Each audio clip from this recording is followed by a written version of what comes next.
अस्सलाम वालेकुम रहमतुल्लाहि बरकातहू। प्यारे दोस्तों, हम लोग इवोल्यूशन चैप्टर नंबर 7 की स्टडी कर रहे हैं।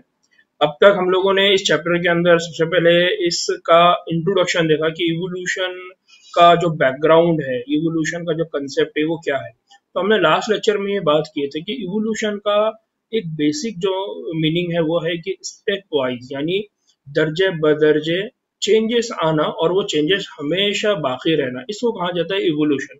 स्टेप बाय स्टेप चेंज आते हैं और वो चेंज हमेशा उस स्पेशीज के अंदर बाकी रहते हैं, उसको हम कहते हैं इवोल्यूशन। फिर हमने ये पढ़ा था कि इवोल्यूशन का ये जो कंसेप्ट है, इस कंसेप्ट को अगर हमको समझना है तो हमको ये समझना पड़ेगा कि ये दुनिया वजूद में कैसे आई, दुनिया बनाया बनी कैसा, फिर दुनिया अगर बनी है तो उसके अंदर किस तरह से जिंदगी आई, फिर इस जिंदगी आने के बाद इस जिंदगी के अंदर जो चेंजेस आए वो चेंजेस किस तरह से आए। तो हमने लास्ट लेक्चर में ये सारी बातें की और उसके बाद हमने इसको समझने के लिए जो अलग अलग साइंसदान थे, जो सोचने वाले लोग थे, उन्होंने जो अपनी थ्योरी पेश की, जो अपना नजरिया पेश किया, जो अपना आइडिया पेश किया, तो हमने वो अलग अलग आइडियाज को देखा। आज हम एक और आइडिया, और जिस आइडिया को बहुत मकबूलियत हासिल हुई और उसको एक्सेप्ट किया गया, उस नजरिए को उसको समझने की कोशिश करेंगे। तो बहुत इंपॉर्टेंट नजरिया है ये, इसके ऊपर एग्जाम में क्वेश्चन भी पूछा जाता है और इसके अलावा भी ये हमारे सोसाइटी का या हमारे माशरे का ये ऐसा टॉपिक है जिसके ऊपर बहुत ज्यादा लोग बातें करते हैं, सुनते हैं, समझने की कोशिश करते हैं। तो इस पॉइंट ऑफ व्यू से कि ये आपके सिलेबस के पार्ट या नीट एग्जाम के अलावा इसका सोसाइटी में भी एक इम्पोर्टेंस है, इसको समझना जरूरी है। तो सबसे पहली बात कि ये जो नजरिया है ये क्या है, तो इस नजरिए को कहा जाता है जानदारों का इर्तिका। यानी अब हम बात कर रहे हैं कि दुनिया बन गई, दुनिया के अंदर जानदार आए और जानदारों के अंदर इवोल्यूशन होता चला गया। अब हम बात कर रहे हैं कि जानदार आ गए, उनके अंदर इर्तिका क्या हुआ, उनके अंदर चेंजेस क्या हुए और वो चेंजेस के असबाब क्या थे, अब हम उसको समझने की कोशिश कर रहे हैं। इसको आप अच्छी तरह से समझ लीजिए। तो जानदारों का इर्तिका एक नजरिया, evolution of life forms a theory, ये थ्योरी है, एक हाइपोथेसिस है, एक किसी पर्सन ने इस तरह से सोचा और उसने कहा कि ये हुआ होगा, ठीक है। तो ये इवोल्यूशन ऑफ लाइफ फॉर्म है। रिवायती मजहबी अदब, यानी हमारा जो ट्रेडिशनल रिलीजियस आइडियोलॉजी है, हमारा जो मजहबी अदब है, हमें वो क्या बताता है, वो हमें ये बताता है कि हमारे पास जब जानदार बने तो वो जानदार बनना खुसूसी तख्लीक है, यानी वो स्पेशल टाइप ऑफ क्रिएशन है। यानी जो नजरिया कि हम ये कहते हैं कि इस जमीन के ऊपर जितने भी जानदार है उनको क्रिएट किया गया, उनको बनाया गया। तो हमारे जितने भी रिवायती मजहबी अदब है या हमारे जितने भी रिलीजियस थाउट्स हैं, वो सब इस बात को मुत्तफिक है कि कोई स्पेशल पावर है जिसने इंसानों को या पूरे जानदार को बनाया। तो हमारे जितने भी रिवायती मजहबी अदब है वो इसी बात को मानते हैं कि स्पेशल क्रिएशन है, खुसूसी तख्लीक है। फिर इसी नजरिए के 3 मफहूम हैं। अब इस जो नजरिया है इसके भी कुछ अलग अलग मफहूम है।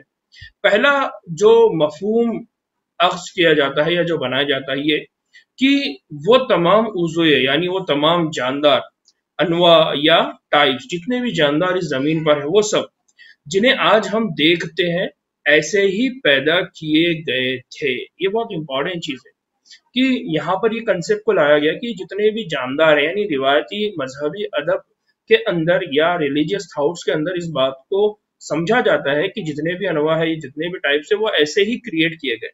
जबकि हम ये देखते हैं कि कुरान अगर इस बात को कहता है तो वो कहता है कि यहाँ पर जितने भी है हर एक का एक मकसद है और हर एक को जवाबदेही देनी है। और स्पेशली इंसानों के मामले में ये कहा गया कि इंसान अल्लाह ताला का इस जमीन के ऊपर खलीफा है और उसके बहुत सारे काम है जो इस जमीन पर उसको करना है और उसके बाद उससे सवाल जवाब किया जाएगा। तो ये पहला एक मफहूम लिया जाता है, इसको समझ लीजिए कि जमीन के ऊपर जितने भी जानदार है, जितने भी अनवा है, जितने भी टाइप से, वो बस ऐसे ही पैदा किए गए। फिर दूसरा मफहूम जो स्पेशल क्रिएशन का लिया जाता है वो ये है कि तनूए तख्लीक के वक्त से ऐसे ही है, यानी जो इवोल्यूशन है, जो तनू है, जो चेंजेस है, तो जो तख्लीक के वक्त जो चेंजेस थे वो ऐसे ही है और मुस्तकबिल में भी ऐसे ही रहेंगे। कि रिवायती अदब ये कहता है कि जो भी बनाया गया था, जिस तरह का भी नू बनाया गया था, जिस तरह का भी टाइप बनाया गया था, वो पहले जिस तरह से तख्लीक किया गया था वैसा ही है और वैसा ही रहेगा। ये दूसरा कंसेप्ट रिवायती मफहूम का या मजहबी का लिया जाता है। तीसरा जो मफहूम लिया जाता है वो ये है कि जमीन तकरीबन 4000 साल पुरानी है। तो ये तीन बड़े बड़े मफहूम लिए जाते हैं रिवायती मजहबी या रिलीजियस जो बुक्स है उसके अकॉर्डिंग। लेकिन 19वीं सदी में क्या हुआ, 19वीं सदी में ये कहा जाता है कि एक बहुत बड़ा चैलेंज आया या कुछ लोग उठे और उन्होंने इसके अगेंस्ट में बात की। तो 19वीं सदी के दौरान तमाम ख्यालात को सख्ती से चैलेंज किया गया। ये जो तीन ख्यालात थे, इन तीन ख्यालात को सख्ती के साथ बहुत ही फोर्सफुली चैलेंज किया गया कि ये जो बातें हैं ये फरसुदा है, ये ट्रेडिशनल बातें हैं, ये बस मनगढ़ंत कहानियां हैं, है ना। हम अक्सर कुरान के मामले में भी जो मुस्तशरिकीन हैं वो भी इस तरह की बातें करते हैं। तो यहाँ पर ये पूरा कंसेप्ट है। अब इस कंसेप्ट के बाद जो इम्पोर्टेंट है वो शुरू हो रहा है। वो क्या है कि एक साइंटिस्ट है जिनका नाम है चार्ल्स डार्विन। चार्ल्स डार्विन आए और चार्ल्स डार्विन ने क्या किया, उन्होंने मुशाहिदात किए, उन्होंने ऑब्जर्वेशन की, दुनिया को समझने की कोशिश की। और बुनियादी तौर पर जो उन्होंने ये जो पूरा मुशाहिदात किए थे वो एक जहाज में समंदरी सफर के दौरान उन्होंने किया था। और ये जो पूरा सफर था एक स्पेशल आइलैंड के ऊपर वो गए थे, उस आइलैंड के सफर के दौरान उन्होंने किया था। और इस जो जहाज है उस जहाज का जो नाम है वो है HMS बीगल। क्या नाम है उस जहाज का? HMS beagle. तो इसको याद रखिए, एग्जाम में इस पर क्वेश्चन पूछा जाता है। तो यहाँ पर सिंपल याद रखना है कि जो भी मजहबी किताबें थी उनको चैलेंज किया गया। इनको चैलेंज करने वाले चार्ल्स डार्विन थे। उन्होंने अपने मुशाहिदात की बुनियाद पर उन्होंने उसको चैलेंज किया कि इस तरह से नहीं होता, बल्कि ये फला चीजें होती है। क्या होती है हम उसको आगे समझने की कोशिश करेंगे। ये नतीजा अक्स किया गया। अब इनके जो मुशाहिदात से उससे क्या नतीजा हुआ, उससे ये नतीजा अक्स किया गया कि मौजूदा जितने भी जानदार है और उनकी जितने भी अकसाम है उनमें मुख्तलिफ दर्जों की शबाहतें ना हर्फ आपस में, उनके दरमियान में जितनी भी शबाहतें, शबाहतें मतलब सिमिलैरिटीज, शबाहतें मतलब सिमिलैरिटीज, सिमिलैरिटीज मतलब एक जैसी जो खुसूसियात होंगे। तो उन्होंने ये नतीजा अक्स करा कि जितने भी जानदारों की अकसामें हैं और जितने भी उनके मुख्तलिफ दर्जे हैं, हर एक के अंदर आपको क्या देंगे? शबाहतें। तो ये जो शबाहतें ना हर्फ आपस में होती है, ये जितनी भी सिमिलैरिटीज है बल्कि ये सिर्फ होती है, यानी होती है, बल्कि इन अकसाम के साथ भी होती है जो कई मिलियन साल पहले रहती थी। यानी उनका ये कहना है कि इस जमीन के ऊपर जो आज जानदार आपको दिखाई देते हैं और जितने जानदारों के अंदर आपको सिमिलैरिटीज दिखाई देती है, इसी तरह की सिमिलैरिटीज आज से पहले कई हजार साल पहले जो जानदार इस जमीन के ऊपर मौजूद थे उनके अंदर और आज के मौजूदा जानदारों के अंदर भी सिमिलैरिटीज, यकसानियत, एक जैसी बहुत सारी खुसूसियात दिखाई देती है। ये उनका ऑब्जर्वेशन था। और इस ऑब्जर्वेशन से अब उन्होंने क्या और बातें की, तो बहुत सी जो जानदारों की ऐसी अकसाम है जो अब मौजूद नहीं है, जैसे डायनासोर, अब वो मौजूद नहीं है, वो नापेद हो चुकी है। जानदारों को मुख्तलिफ अकसाम गुजरते सालों के साथ क्या होती गई? नापेद हुई है। ठीक वैसे ही जैसे नई अकसाम जमीन की तारीख के मुख्तलिफ जमानों में वजूद में आई। तो उन्होंने ये कहा कि जैसा जैसा जानदार नापेद होते चले गए, या जो अलग अलग टाइप्स थे, जो अलग अलग अकसाम थी, किस्में थी, या जो अनवा थी, जो जमीन से खत्म होते चले गई, नापेद होते चले गई, उसी तरह से नई नई अकसाम, नई नई अनवा, नए नए टाइप्स भी वजूद में आते चले गए। और इससे उन्होंने क्या कंक्लूजन निकाला? अब उन्होंने इससे 4 कंक्लूजन निकाले। वो 4 कंक्लूजन को मैंने नीचे 4 लाइन में लिख लिया हूं। मैं इनको वन बाय वन आपको समझाने की कोशिश करूंगा। सबसे पहले उन्होंने कहा कि जो जितने भी ये जमाना गुजरता है उसके अंदर आपको देखने को मिलेगा बतदरीज इर्तिखा। बतदरीज इर्तिखा मतलब ग्रेजुअल चेंज या ग्रेजुअल इवोल्यूशन। आपको क्या देखने को मिलेगा? ग्रेजुअल चेंज, बतदरीज इर्तिखा। ये बतदरीज इर्तिखा का मतलब क्या है? तो पहली जो बात उन्होंने कहा कि जानदारों की जितनी भी अकसाम है उनके अंदर बतदरीज इर्तिखा हुआ। अब ये बतदरीज इर्तिखा का डार्विन का कहना क्या था? जिस तरह से अक्सर हम ये सुनते भी है कि डार्विन ने ये कहा कि इंसान जो है वो बंदर से पैदा हुआ है, चिंपैंजी से पैदा हुआ। उसी एग्जाम्पल को हम यहाँ लेते कि उसका ये कहना था कि पहले जो जानदार थे या जो इंसान था पहले वो बंदरनुमा था या वो चिंपैंजी की फैमिली से था। जैसे जैसे सिविलाइजेशन होती गई, जैसे जैसे उसको चीजें समझते आती गई, तो वो धीरे धीरे धीरे अपने अंदर चेंज करता रहा और इतना चेंज हुआ कि आज वो अपने दो पाँव पर खड़ा होता है और चलता है। तो ये पहला उनका कंसेप्ट था जो उन्होंने ऑब्जर्वेशन की बुनियाद पे कहा कि जितने भी जानदार की अक़साम हैं उनके अंदर बतदरीज इर्तिक़ा देखने को मिलता है कि अगर इंसान पहले 4 पाँव पे चलता था तो अब 2 पाँव पे चलता है। इंसान पहले अगर कोई भी चीज को अगर खाता था तो बगैर पकाए के खाता था, अब पका कर खाता है। पहले बगैर कपड़ों के रहता था, अब कपड़ों के। तो उसका ये कहना है कि आप देखेंगे कि बतदरीज इर्तिक़ा हुआ, चेंजेस हुए हैं, ये बात वो कहते हैं। तो पहली बात उन्होंने अपने ऑब्जर्वेशन से कहा कि बतदरीज इर्तिक़ा होता है। फिर दूसरी जो बात उन्होंने कहा कि खुसूसियात में तुनू होता है। खुसूसियात में क्या होता है? चेंजेस होता है। जो भी कैरेक्टरिस्टिक्स है उन कैरेक्टरिस्टिक्स के अंदर इवोल्यूशन होता है, चेंजेस होते हैं। तो दूसरी बात जो उन्होंने अपने ऑब्जर्वेशन से कही थी कि कोई भी आबादी अगर हो, आबादी, अभी देखिए यहाँ पर है ना, वर्ड है आबादी। पहले जो बात हो रही थी वो एक इंडिविजुअल के लिए हो रही थी, अब पॉपुलेशन की बात हो रही है। तो जब एक पॉपुलेशन होती है, एक ग्रुप होता है, तो उसकी खुसूसियात के अंदर क्या होता है? तुनू होता है, इवोल्यूशन होता है और वो उसकी खुसूसियात बन जाती है। जैसा फॉर एग्जाम्पल वो ये बात बताते हैं कि पहले जो जानदार थे वो पानी में रहते थे, लेकिन पानी के अंदर बहुत ज्यादा पॉपुलेशन हो गई, अब खाने के लिए वहां कम पड़ रहा है। तो जानदार जो पानी में रहते थे वो जमीन पर आए, जमीन पर खाने लगे। तो अब ये हुआ कि जैसे जैसे कई साल गुजर गए और एक कई नंबर उनकी कई जनरेशन ऐसी हो गई जो जमीन पे रहने लग गई। नतीजे में यह हुआ कि वो जमीन के जानदार बन गए और ये पानी के जानदार बन गए। और कुछ जानदार ऐसे थे जो दोनों भी जगह आते जाते रहते, वो जलथलीए बन गए कि वो जमीन में भी रह सकते थे, पानी में भी रह सकते थे। तो उनका ये कहना है कि कोई आबादी अगर अपनी खुसूसियात का तो इस्तेमाल कंटिन्यूअसली करे तो तुनू होता है, इवोल्यूशन होता है और वो कैरेक्टरिस्टिक्स, वो खुसूसियात उनकी हमेशा हो जाती है। तो ये बेसिक एग्जांपल है जो मैंने आपको दिया। तीसरी जो ये जो बात है जिसके जो खुसूसियात में तुनू है, इसके लिए वो एक्सप्लेनेशन क्या देते हैं? वो ये कहते हैं कि वो खुसूसियात जो किसी कुदरती हालात यानी नेचुरल कोई ऐसे इन्वायरमेंटल ऐसी कंडीशन आ जाती है, जैसे मैंने कहा कि पानी में रहते थे लेकिन ग़िज़ा की किल्लत हो गई, नतीजे में उनको जमीन पर आना पड़ा और वहां पर अब उन्होंने ग़िज़ा ढूंढना शुरू किए। अब वहां पर जब वो रहने लगे तो रहते रहते उनको ज्यादा ग़िज़ा वहीं मिलने लगी, तो पूरी पॉपुलेशन वहीं पर आ गई और वहां पर उन्होंने अपनी एक आबादी बना ली।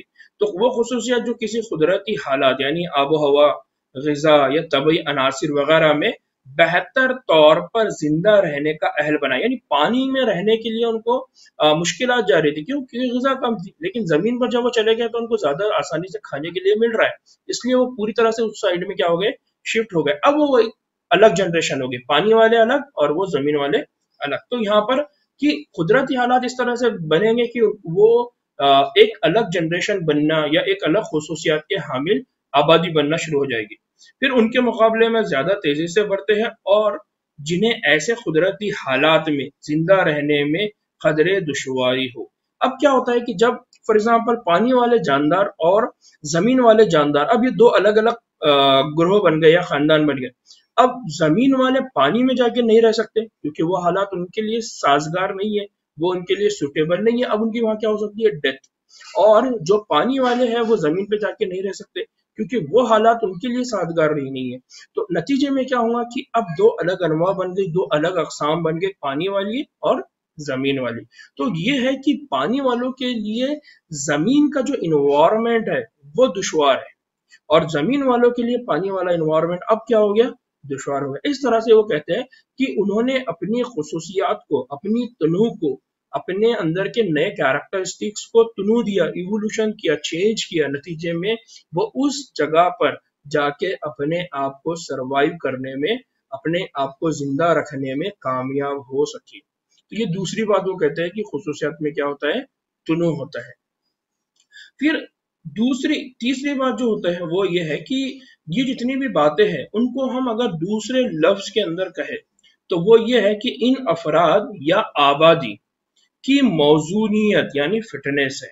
तो यहाँ से इनका जो बहुत बड़ा कंसेप्ट है वो है सर्वाइवल ऑफ फिटनेस, कि जो बहुत ज्यादा रहे, जो बहुत ज्यादा ताकतवर होगा, जो जिस इन्वायरमेंट के लिए मौजू होगा वही वहां पर सरवाइव कर सकता है। और आप देखेंगे कि यही कंसेप्ट को वेस्टर्न कल्चर ने बहुत ज्यादा मतलब इस्तेमाल किया कि अब जो इस जमीन पर अगर किसी को रहना है तो उसने उतनी ताकत हासिल करना है, जिसके पास ज्यादा ताकत होगी वो उतना फिट होगा। और इसी कंसेप्ट के चलते फिर आप देखेंगे कि जंगे हुई और बहुत सारी बातें हैं, लेकिन वो हमारा टॉपिक नहीं है। बस मैं यहाँ पर एक चीज आपको समझाना चाह रहा हूँ कि डार्विन का जो दूसरा कंसेप्ट था वो क्या था, वो था सर्वाइवल ऑफ फिटेस्ट।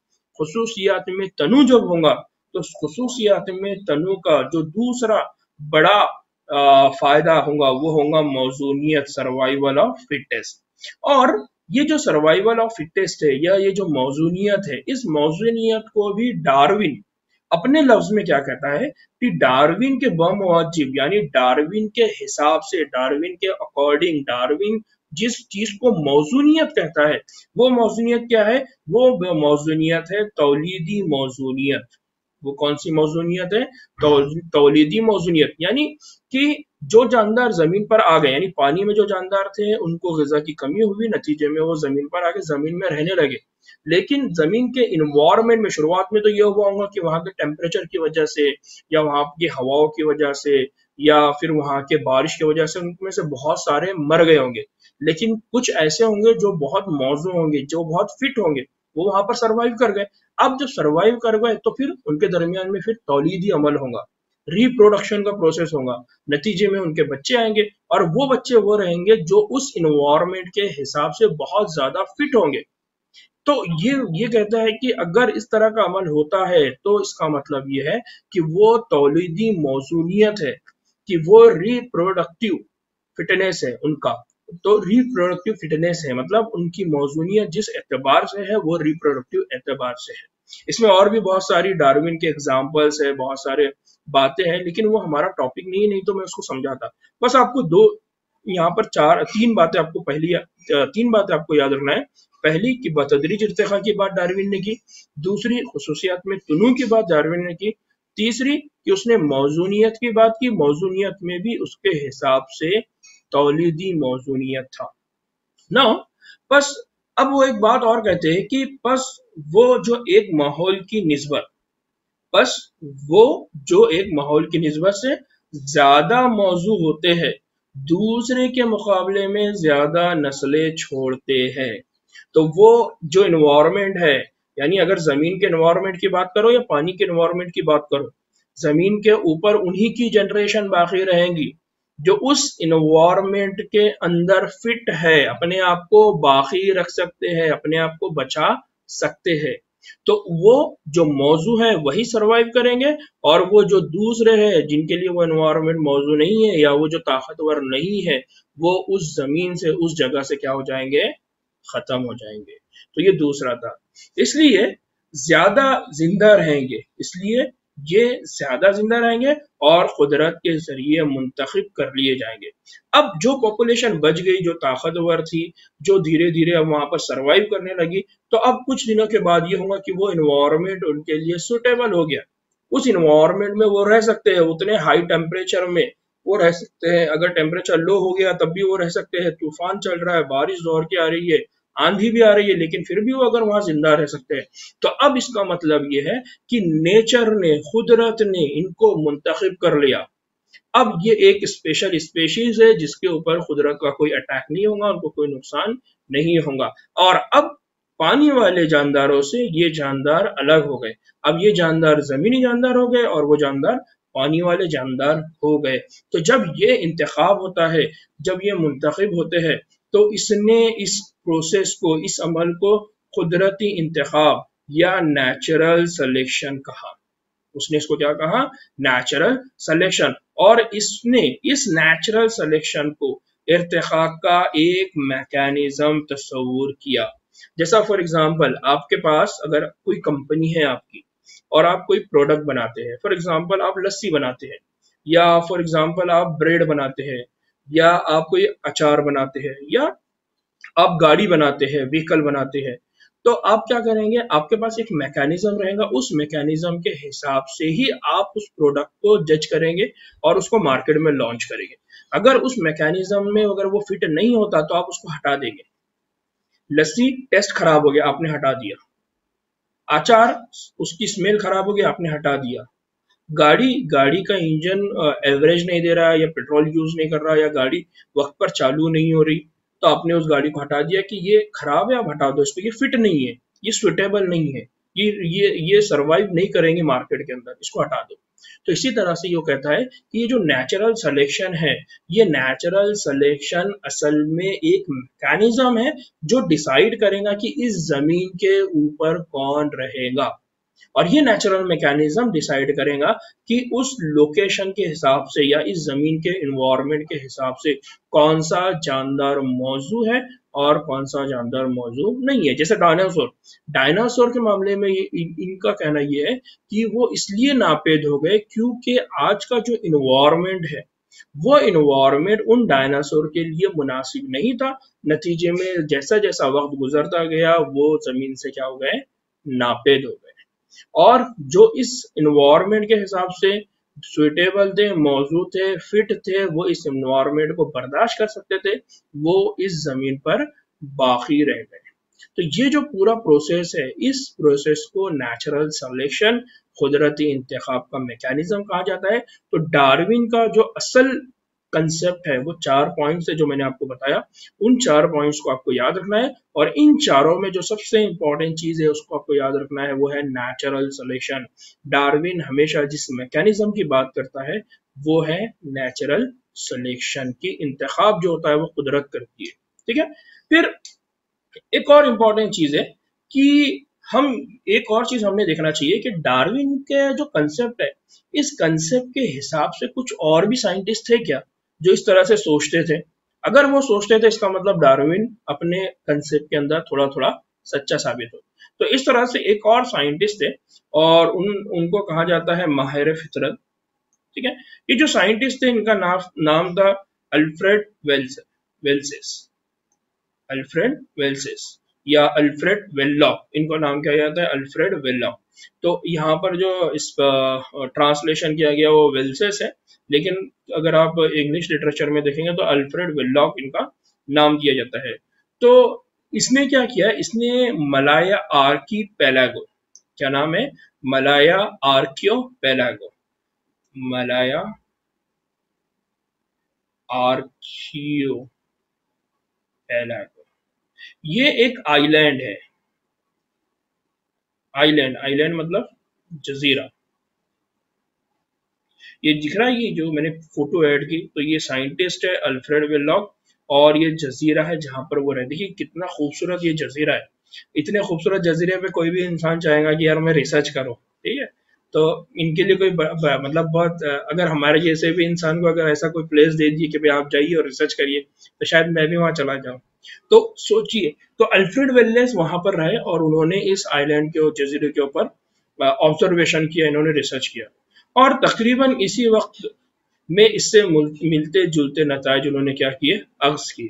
तो जो बातें डार्विन कहता था इसी तरह के बातें भी अल्फ्रेड वेल्लॉक ने भी की।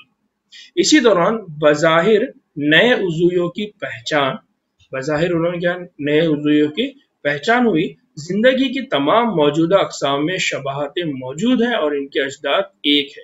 इनको भी एक बात समझ में आई, वो बात समझ में क्या आई कि जिंदगी के जितने भी मौजूदा अक़साम है, यानी जितने भी जानदार है, ये सारे जानदारों के अंदर कुछ ना कुछ सिमिलैरिटीज मौजूद है। और ये जो सिमिलैरिटीज आज के जानदारों में है, इनके जो आबा व अजदाद थे, इनसे पहले जो जानदार मौजूद थे जो आज इस जमीन पर नहीं है, उनके अंदर भी ये सिमिलैरिटीज और इस तरह के खुसूसियात, इस तरह की कैरेक्टरिस्टिक्स क्या होती है, देखने को मिलती है। अलबत्ता ये जो अजदाद हैं, यानी ये जो आबा व अजदाद है या ये बाप दादा है या जो गुजरे हुए है खानदान है, तो ये अजदाद ज़मीन की तारीख में मुख्तलिफ औकात पर मौजूद है। जो एक इम्पॉर्टेंट चीज़ इन्होंने कही कि एक particular area, particular period, particular वक्त में ये मौजूद थे। और उन्होंने उसको डिवाइड किया, उन्होंने उसको अलग अलग उसमें तकसीम किया। उन्होंने कहा कि अहद, जमाना, दौर, उन्होंने उसको डिवाइड किया इपोक्स में, पीरियड्स में एंड एराज में। तो जमीन की अर्जियाती मतलब अगर हम जियोलॉजिकल टाइम साइकिल की या जियोलॉजिकल कंडीशन कि जमीन की तह, पहली तह तह ये है, फिर दूसरी तह ये है, तीसरी तह, चौथी तह, पांचवी तह, इस तरह से जब जमीन की तह के अंदर अगर हम बात करते हैं तो पहली तह मतलब आज से पहले जो जानदार होंगे तो हो सकता है कि वो उस पहली जमीन की तह के अंदर दब गए हो, मर गए हो। फिर उसके बाद वो जो जमीन की तह थी वो दूसरे जानदारों के लिए सुटेबल, वो वहां रहे। फिर हो सकता है कि वो जो जानदार थे वो मर गए, फिर उनके ऊपर भी मिट्टी, तो इस तरह से तह ब तह चढ़ते चले गए। तो जियोलॉजिकल टाइम साइकिल और हयातियाती तारीख यानी बायोलॉजिकल। तो जमीन की अर्जियाती तारीख और जमीन की हयातियाती तारीख के साथ करीबी ताल्लुक रखती है। अगर हमने आबा व अजदाद की बात की जानदारों के, तो हमको दो चीजें बहुत इंपॉर्टेंट लगेंगी कि बायोलॉजिकल हिस्ट्री और जियोलॉजिकल हिस्ट्री यानी जमीन की हिस्ट्री और जानदारों की हिस्ट्री के दरमियान बहुत करीबी ताल्लुक है। ये बात यहाँ पर उन्होंने कही। फिर एक आम काबिल कबूल ये नतीजा है कि जमीन बहुत पुरानी है, ना सिर्फ हजारों साल जैसा पहले सोचा जाता था बल्कि करोड़ों साल पुरानी है। तो अब ये बात सामने आई कि नहीं, जमीन कई हजार साल नहीं बल्कि कई करोड़ों साल पहले है। यानी हम भी ये बात समझ सकते हैं कि जब कुरान ये बात हमको कहता है कि हमने आदम और हवा को इस जमीन पर पैदा किया, तो आदम और हवा जब पैदा हुए तब से लेकर फिर हमारे पास बहुत सारे कुरान, बाइबल और इसी तरह से बहुत सारी मजहबी किताबों के अंदर अगर हम देखेंगे तो बहुत सारे अंबिया का, मैसेंजर्स का हमको जिक्र मिलता है। फिर उनके नाफरमानी के बाद उनके ऊपर जो अजाब आए उसके जिक्र मिलते हैं। तो इस बात को हम समझ सकते हैं कि किस तरह से जमाना गुजरता गया होगा जिसकी वजह से जमीन के ऊपर, बट जमीन और उसकी और जमीन के बनने में और हयातियात के बनने में बहुत ज्यादा फर्क नहीं है। और जो जानदार यहाँ पर पैदा किए गए वो जानदारों में और जमीन के अंदर बहुत ज्यादा को रिलेशन है, वो एक ज्यादा बहुत ज्यादा उन दोनों के दरमियान करीबी ताल्लुक है। तो ये जो बहुत इंपॉर्टेंट टॉपिक है डार्विन का, आप इससे रिलेटेड बहुत सारी और भी चीजें स्टडी कर सकते हैं, लेकिन क्योंकि ये ऐसा टॉपिक है कि अगर आप इसको पढ़ने लगे, क्योंकि दो तरह से ये टॉपिक बहुत ज्यादा है, क्योंकि सोसाइटी में भी इसके ऊपर बहुत सारे क्वेश्चन, क्योंकि हमें से कोई ये बात को एक्सेप्ट नहीं करेगा कि हम बंदर की औलाद है, या कोई इंसान भी इस बात को सोचते हुए 10 बार सोचता है कि हम कैसे बंदर की औलाद हो सकते हैं। अगर हम बंदर की औलाद हो सकते तो अभी तक जो बंदर है वो अभी तक इंसान क्यों नहीं बने। और अगर हम इंसानों के अंदर अगर हमेशा इवोल्यूशन होता है तो अब अभी हमारे पर आ जाना चाहिए था। हमारे अंदर इतना इवोल्यूशन अब होना चाहिए था कि हम पर लेकर आ जाए, या हमारे अंदर कोई ऐसी शक्तियां आ जाए कि हम यहाँ से सोचते ही आसमान के किसी और कोने में चले जाए। अगर ऐसा होता तो कंटिन्यूअसली इस तरह की बातें अगर होती तो, बट ये एक डार्विन का कंसेप्ट है, ये एक थ्योरी है, एक नजरिया है, और हमको इसको स्टडी के हिसाब से लेना चाहिए।